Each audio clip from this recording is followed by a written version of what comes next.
પિતા પરમેશ્વરનો પુષ્કળ આભાર કે નવો દિવસ આપણા જીવનમાં આપ્યો. ગત દિવસોના પિતા પરમેશ્વરના અજાયબ એવા આશીર્વાદોને માટે આપણે પિતા પરમેશ્વરનો આભાર ઉપકાર માનીએ. આજના દિવસે આપણે પિતા પરમેશ્વરના પવિત્ર વચનો તેનું વાંચન કરવાના છીએ અને તે વાંચન પહેલો સમુએલ અને તેનો 10મો અધ્યાય છે, જેનું આજે આપણે વાંચન કરવાના છીએ. પિતા પરમેશ્વરને વિનંતી કે આ વાંચન વાંચવાને માટે અમારી સહાયતા મદદ કરો. વિશેષ શ્રોતાજનોને નમ્ર વિનંતી કે અમારી ચેનલને લાઈક કરો, સબસ્ક્રાઈબ કરો અને પોતાના ગ્રુપ કે મિત્ર વર્તુળમાં શેર પણ જરૂરથી કરો. તો ચાલો આપણે પિતા પરમેશ્વરના પવિત્ર વચનો તેનું વાંચન શરૂ કરીશું.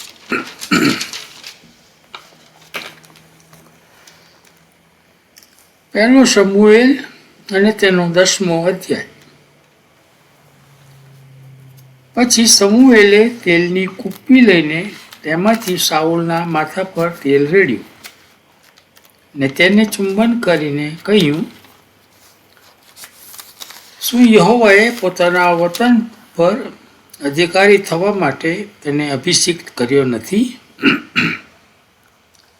આજે મારી પાસેથી ગયા પછી બિન્યામીનની સીમમાં સેલ્સા પાસે રાહેલની કબર આગળ તને 2 માણસ મળશે.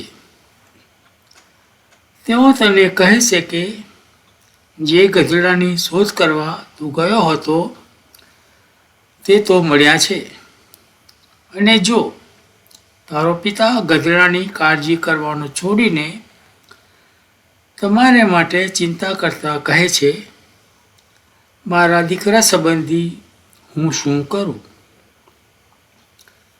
પછી તું ત્યાંથી આગળ ચાલતા તાબોરના એલોન વૃક્ષ આગળ આવશે. ત્યાં એક જણ બકરીના 3 બચ્ચા ઉચકી જતો ને એક જણ 3 રોટલી ઉચકી જતો ને એક જણ દ્રાક્ષારસની કુંડી ઉચકી જતો, એવા 3 માણસો ઈશ્વરની પાસે બેથેલમાં જતા તને મળશે. તેઓ તને પ્રણામ કરીને 2 રોટલી આપશે.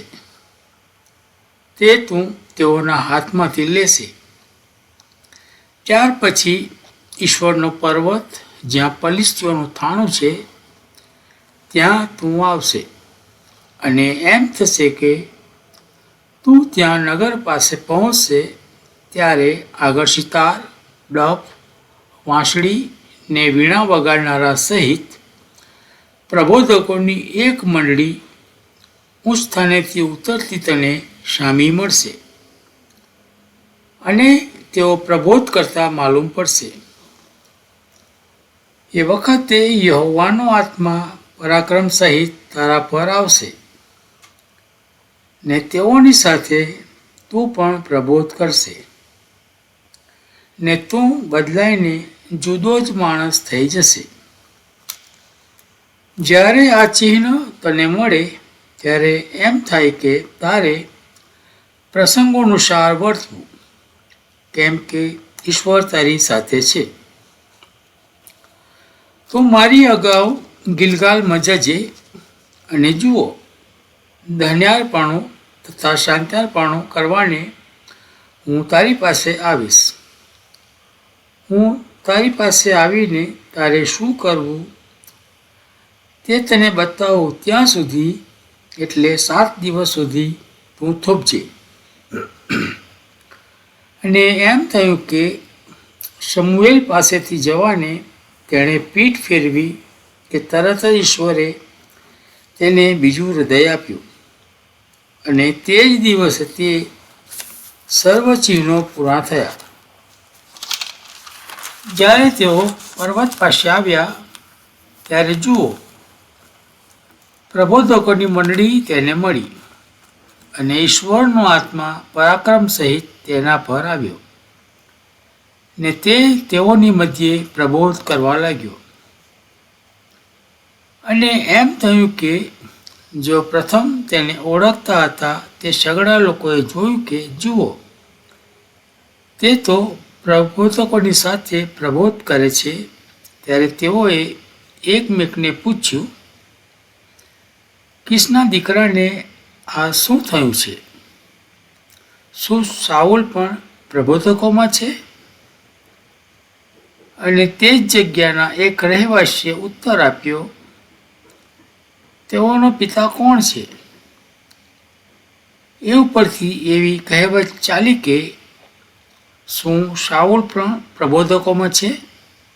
અને તે પ્રબોધ કરી રહ્યો ત્યાર પછી તે ઊંચ સ્થાને આવ્યો.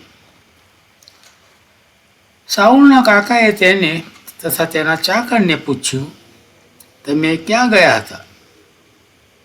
તેણે કહ્યું, ગધેડાની શોધ કરવા. અને તે ન મળ્યા એ જોઈને અમે સમુએલની પાસે ગયા હતા. શાઉલના કાકાએ કહ્યું, સમુએલે તમને શું કહ્યું? એ કૃપા કરીને મને કહે. અને શાઉલે પોતાના કાકાને કહ્યું, ગધેડા મળ્યા છે એમ તેણે અમને સ્પષ્ટ કહ્યું.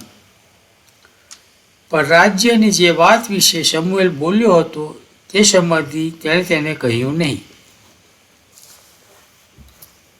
સમુએલે લોકોને બોલાવીને મિસ્પામાં યહોવાની સમક્ષ ભેગા કર્યા.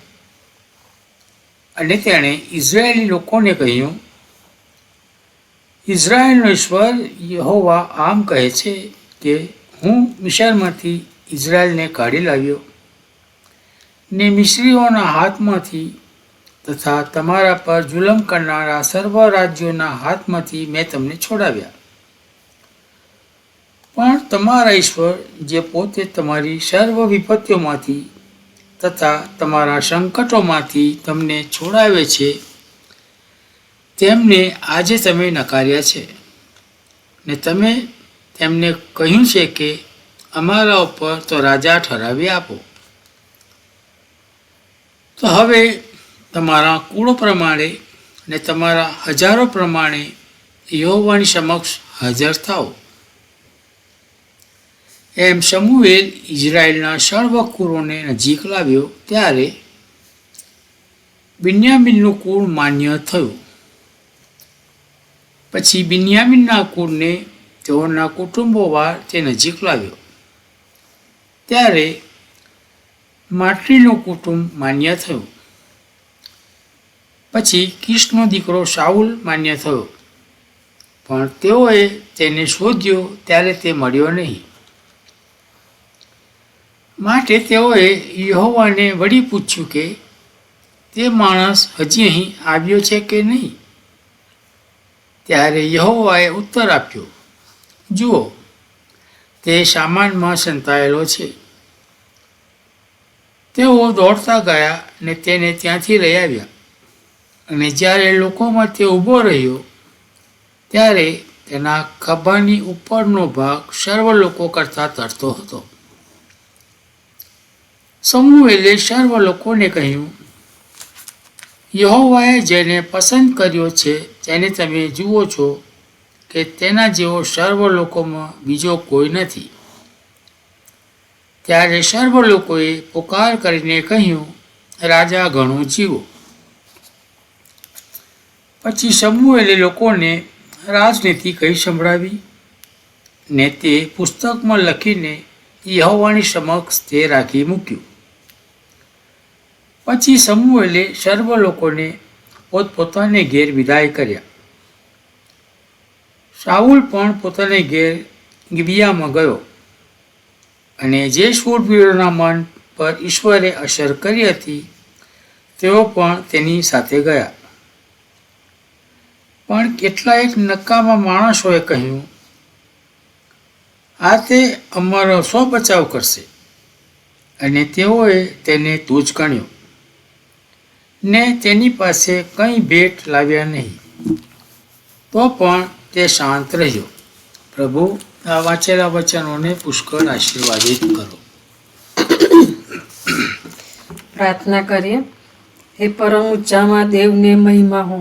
હા પરમેશ્વર પિતા, તમને એકલામને જ માન મહિમા અને ગૌરવ મળે એવું તમે થવા દેજો. તમે અત્યાર સુધી અમને સાચવ્યા, સંભાળ્યા, આ નવીન દિવસ તમે અમારા જીવનમાં પૂરો પાડ્યો એના માટે પણ અમે તમારો આભાર માનીએ છીએ. હા પ્રભુ પિતા, તમે પુષ્કળ આશીષ અને કૃપાના દેવા દેવ અમને મળેલા છો, જીવન પ્રભુ મળ્યા છો, એના માટે પણ અમે તમારો આભાર માનીએ છીએ. પ્રભુ પિતા, જે વચનો વાંચવામાં આવ્યા એ વચનો પર તમારા આશીષ અને તમારી કૃપા વરસાવજો.